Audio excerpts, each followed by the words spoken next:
Syrians will need to help rebuild damaged relationships so all can work together to restore their nation. The alliance encourages efforts by partners, notably religious leaders from all denominations, to foster healing. In Mali, the extremists are in retreat, but not yet defeated. Their wanton desecration of sacred sites launched a global shockwave of outrage.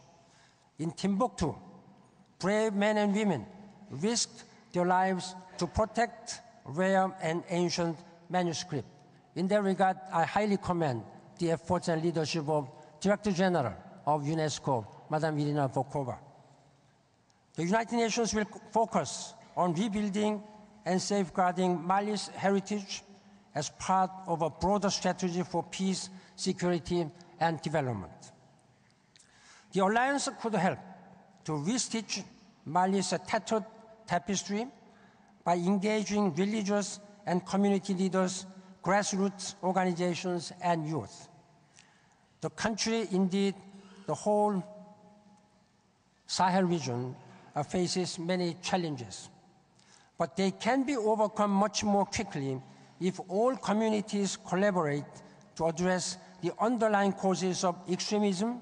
Gratitude to Secretary General Ban Ki-moon for his unfaltering and most responsible leadership in dealing with a great many complex issues that humanity faces.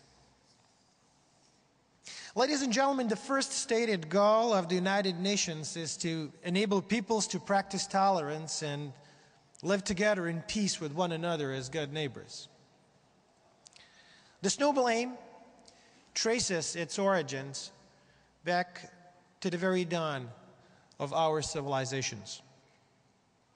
It is written in the Quran that Allah made mankind into nations and tribes from a single man and woman so that they might get to know each other.